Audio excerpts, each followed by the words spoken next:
E a gente continua falando sobre São Francisco de Assis, que é um dos mais importantes santos da Igreja Católica, tanto que se tornou protetor, padroeiro dos animais, da ecologia. Isso porque foi original quando afirmou a bondade e a maravilha da criação em um período em que o mundo era visto como essencialmente mau e pecador. Também quando se dedicou aos miseráveis e quando amou todas as criaturas, chamando cada uma delas pelo nome de irmãos e irmãs.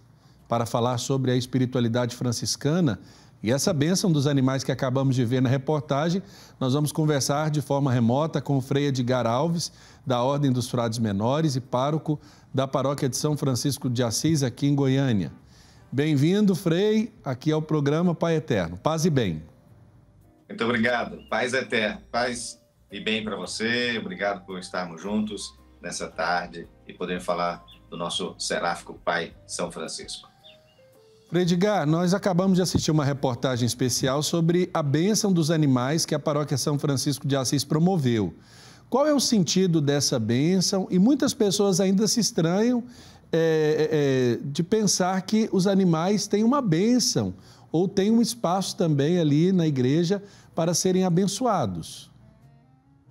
Olha, a nossa paróquia e também outras paróquias, tanto aqui na nossa capital Goiânia como em outros lugares, nós oferecemos esta bênção para os animais porque acreditamos realmente que sejam criaturas de Deus. Assim que o nosso Pai São Francisco nos ensinou a ter um olhar muito carinhoso para com essas criaturas de Deus. Então, a bênção, ela é oferecida, né, em forma de intercessão do nosso seráfico Pai, para que os animais possam receber essa bênção de Deus.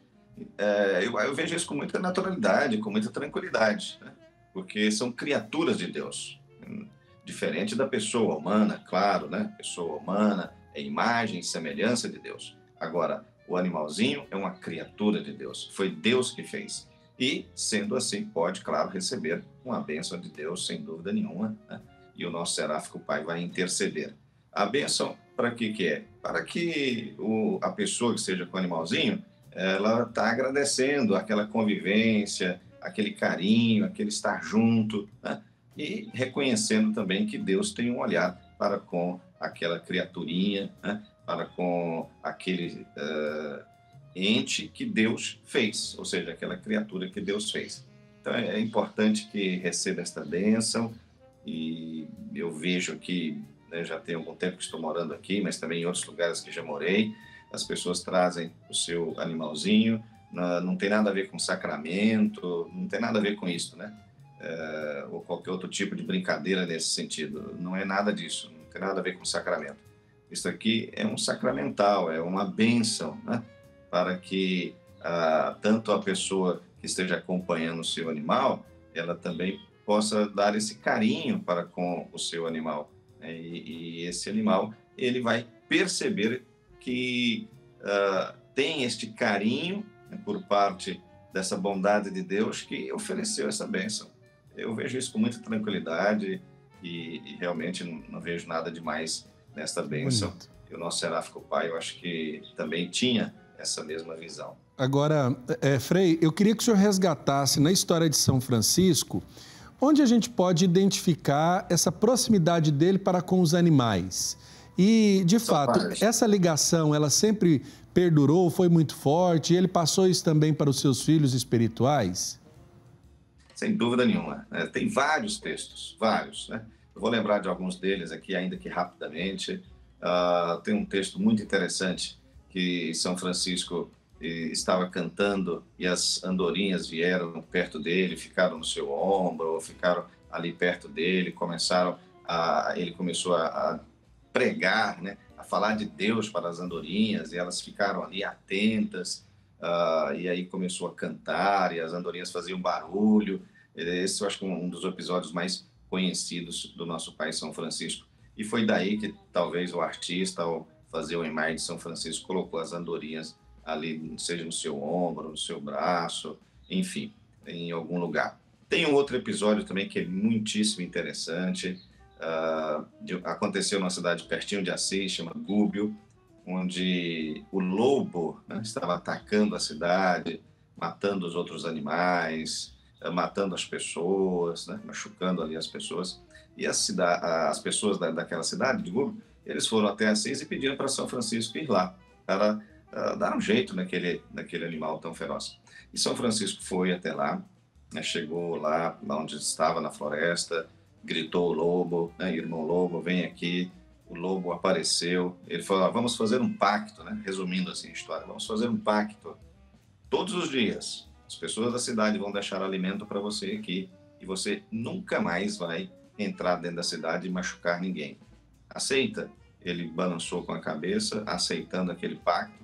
Dali em diante, nunca mais ele atacou a cidade, nenhuma pessoa, e as pessoas colocaram todos os dias alimento ali para aquele lobo. Então, ele conseguiu, né, essa paz.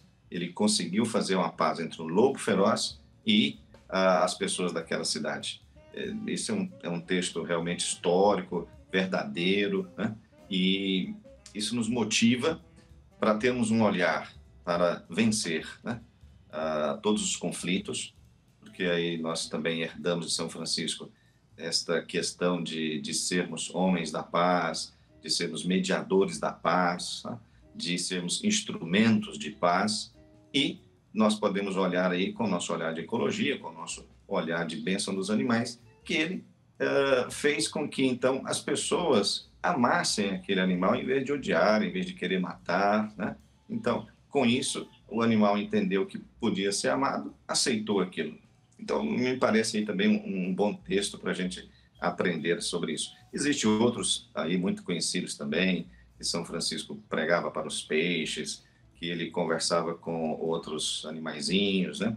Ele tinha um carinho especial também para as formiguinhas, ele não deixava matar as formiguinhas. Várias vezes vão ver nos textos bíblicos aí também episódio dele assim salvando, né, as formiguinhas ou qualquer outro animal.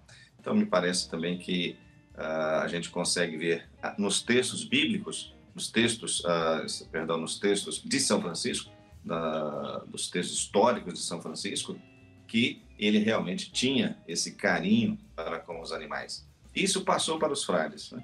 Os frades foram vendo aquelas atitudes, foram aprendendo. Frei Egídio tem muitos episódios dele com os animais, ele protegendo os animais, né? De forma até muito brincalhona. E assim, outros freis ficaram conhecidos também. Depois, mais tarde, outros freis que começaram a falar, né, sobre essa criatura de Deus, e que o animal ele é uma criatura feita por Deus, e começou a falar um pouco mais nesse sentido, e isso foi se tornando pouco a pouco algo da nossa espiritualidade. Agora, Frei, quando a gente fala da espiritualidade franciscana, eu queria que o senhor pudesse, assim, claro que a gente sabe da profundidade, da riqueza de elementos, mas o que a gente poderia destacar como essencial da espiritualidade franciscana, desse tesouro espiritual que Francisco deixa para a igreja e também para a ordem seráfica? Olha, eu destaco o seguinte. Primeiro, é esse sonho de santidade.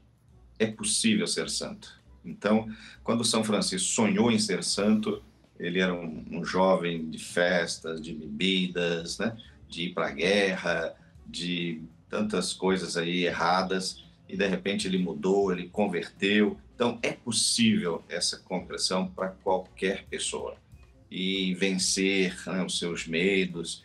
Ele venceu isso ao beijar o leproso, então vencer a si mesmo, aquilo que antes era penoso, era difícil, se tornou para ele agora algo leve, algo doce, né? Então, é possível a gente vencer a nós mesmos, vencer aquela vontade que às vezes nos leva para fazer coisas erradas, né?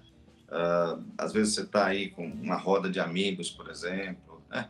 De pessoas que estão falando mal de outra pessoa, e aí olham para você, você fica inibido, também fala mal da outra pessoa. Ora, tem que vencer a si mesmo.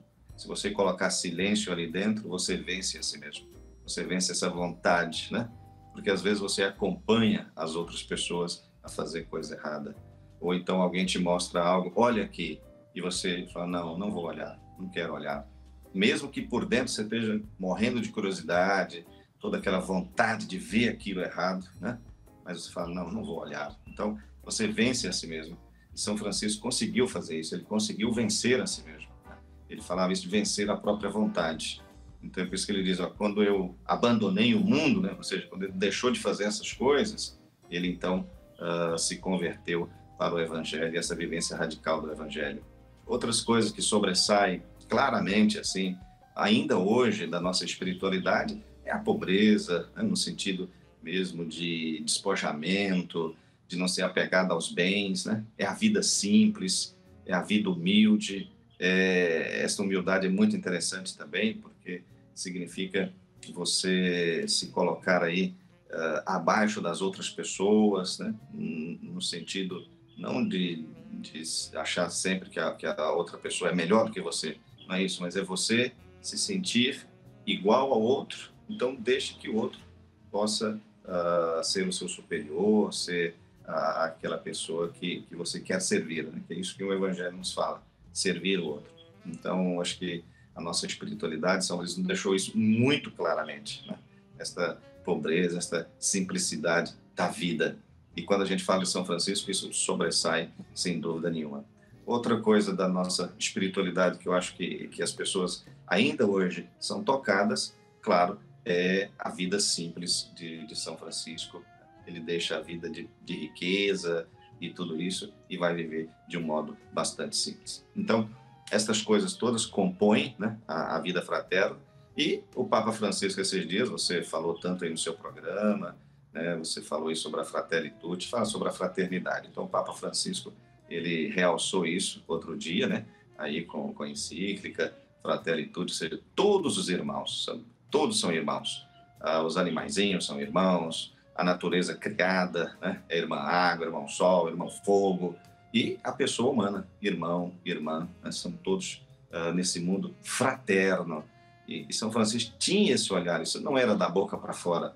Ele tratava as pessoas realmente com igualdade, né? Ele conversava com o bispo da cidade, ele conversava com o prefeito, ele conversava com o papa, ele conversava com a irmã Clara, ele conversava com os freis, ele conversava com o mendigo, ele conversava com o leproso. Então, ele tratava todas as pessoas iguais. Isso é muito interessante. Pouquíssimas pessoas hoje ainda fazem isso, né? Tratar as pessoas iguais. Sabe que uma coisa que me chamou sempre muita atenção na vida de São Francisco foi a alegria. É interessante porque no seu tempo era muito difícil você ver um santo alegre. E a felicidade, a alegria de São Francisco marcou muito para mim na sua história. Eu queria que o senhor falasse um pouco daquilo que ele chama da perfeita alegria. Fala um pouquinho para a gente. Perfeitamente. Perfeitamente. Nosso pai São Francisco, ele fazia algo extraordinário, né? E olha que realmente sei falar muito sobre isso aí, porque foi logo depois que São Francisco foi à Terra Santa, né? Depois que ele fez essa peregrinação à Terra Santa, quando ele estava voltando com o Frei Elias, ele então perguntou ao Frei Elias, o que você acha que é a perfeita alegria? E o Frei Elias falou, olha, sei lá, né, falar em línguas, ir na Terra Santa, sei lá, alguma coisa assim, né? Ele falou, não, perfeita alegria é você chegar, como nós vamos chegar agora lá no convento. Como ele tinha passado muito tempo fora, que estava na Terra Santa, né? Então, naquele tempo, não é como agora, né? Você vai, demora muito, tanto para ir quanto para voltar. Ele demorou mais ou menos quase um ano aí nesse trajeto todo de ir na Terra Santa e voltar, né? E então ele falou, ó, quando nós chegarmos lá, o Frei vai abrir a porta do convento, ele não vai nos reconhecer, né? Porque já estaremos tão diferentes, essa viagem tão desgastante, tudo isso, não vai nos reconhecer, vai bater em nós, né? Vai mandar embora. Agora, imagina bem, ele é o fundador da nossa ordem, ele é o superior geral, né? Ele podia dizer, olha, você, Freizinho, que está abrindo o portão aqui, né? Você que é o irmão porteiro, faz favor, né? Eu sou o seu superior, né? E ir com toda a autoridade para cima dele, né? Ele falou, se você aguentar tudo isso, né? Mesmo você sendo toda essa autoridade, tudo isso, né? Você aguentar isso, aguentar tudo aquilo que ele falar para você, não deixar aquelas palavras te machucarem, não deixar aquelas palavras te perturbarem. Então, se você aguentar tudo isso, aí as pancadas, os socos, né? E então você se sentir feliz por causa disso, aí está a perfeita alegria. Então, de novo, o detalhe que eu queria falar era vencer essa própria vontade. Então, quando você consegue vencer isso, essa é a alegria, né? A gente também pode falar isso de paz, né? A pessoa que tem paz por dentro, ela não fica intimidada com essas coisas que vão acontecendo, esses conflitos que estão em volta, né? Isso não entra dentro da pessoa, porque a pessoa está em paz, ela está bem, né? Ela está realizada, ela está com Deus. Então, isso é a perfeita alegria, isso aí, né? É a pessoa suportar tudo aquilo de mal que vem da outra pessoa, ela suporta isso com leveza. E quando ela está assim, leve, ela encontra a perfeita alegria. Realmente é algo marcante mesmo, isso marca a nossa espiritualidade. E olha que, na época do nosso pai São Francisco, realmente um santo, agir assim, né, de forma jocosa, de forma brincalhona, era muito, muito complicado, né? Nós temos vários textos do nosso pai São Francisco assim, né? Ele pegava 2 pauzinhos, fazia como um violino, cantava, né? Recitava esse cântico que ele compôs, o Cântico das Criaturas, e assim por diante, e isso alegrava as pessoas, né? Você vê que lá em Grétio, né, quando ele imaginou a cena do nascimento de Nosso Senhor, né, Jesusinho ali nascendo em Belém, né, quando ele imaginou isso, nós vamos retratar aqui essa cena de Jesus nascendo, é alegria, né? Porque o nascimento é uma criança. Quem não sorri diante de uma criança, né? Então, e aí as pessoas riam, as pessoas festejavam, alegravam, né? Porque era o nascimento de Jesus. Então, realmente é algo que marca a nossa espiritualidade, né?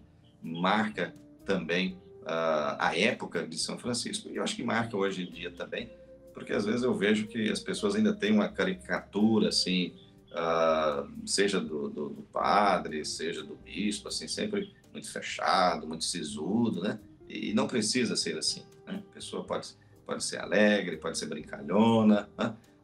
O importante é o que está dentro, é o que está no coração de cada pessoa.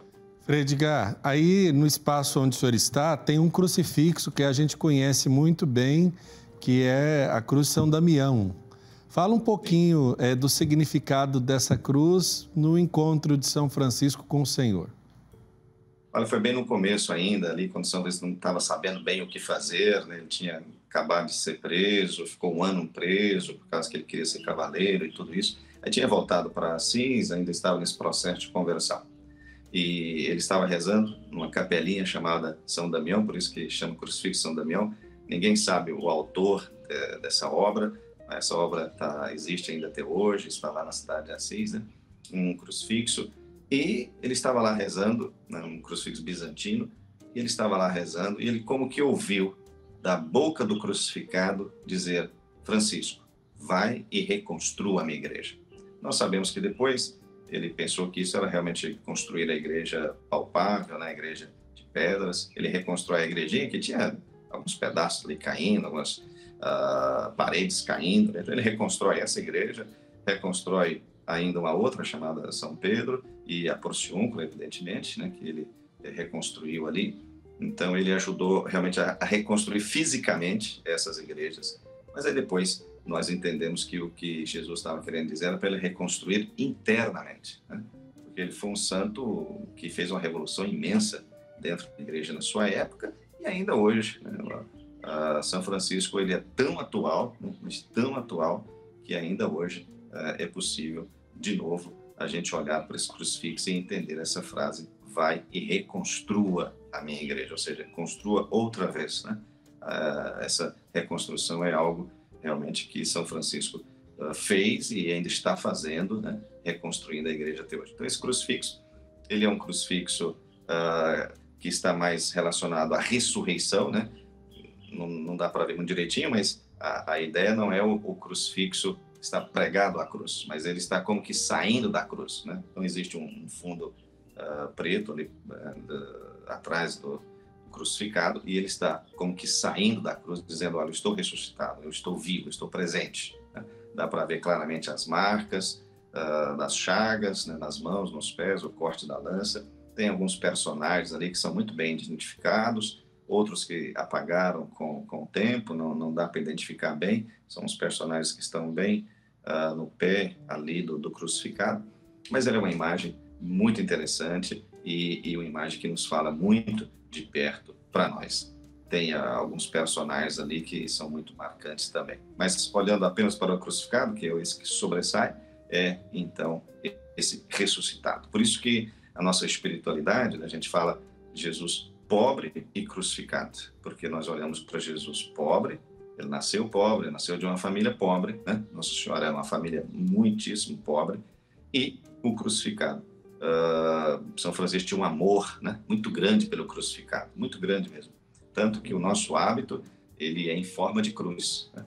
E depois, né, adiantando aí um pouquinho também, nós temos o tal, que é um outro, hoje é um outro objeto que fala muito de São Francisco, que é o tal franciscano, aquela cruz de madeira, né, sem a primeira ponta, aquele T, né? Então, esse tal, ele também nasce aí dessa espiritualidade da cruz, né? Ou seja, de olhar para o crucificado. E São Francisco, quando ele olhava realmente para o crucificado, ele sentia toda essa dor, né? Tanto que ele recebeu os sagrados estigmas, ele recebeu essa dor, né, dos pregos fincando nas mãos, nos pés, e o corte da lança no peito. Ele sentiu isso 2 anos antes de sua morte, né? Então ele sentiu isso, né? Ele sentiu isso 2 anos antes de sua morte. Ele sentiu. Mas após um momento de uma quaresma de São Miguel, né? Foi exatamente. Foi ali pertinho, né, dessa quaresma de São Miguel que o anjo Serafim apareceu a ele e deu essas dores 2 anos antes de sua morte. Então, Frei, ele está muito ligado com o crucificado. a gente está caminhando para o final da nossa entrevista, eu quero agradecer ao senhor, mas antes a gente não pode deixar de falar dessa influência que São Francisco tem na vida do nosso Papa Francisco. Como é que o senhor, como franciscano, recebeu esse anúncio do Papa? Acho que até, assim, para algumas pessoas ficou até um pouco audaz, né? O Papa escolher o nome de Francisco, que também significa um projeto de vida para ele e para a Igreja, né?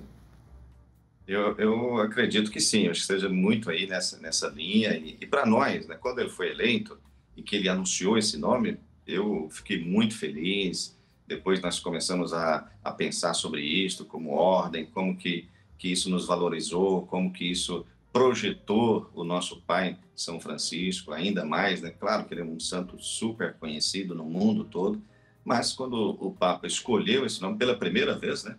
Nós já tivemos aí papas franciscanos que escolheram outros nomes, né?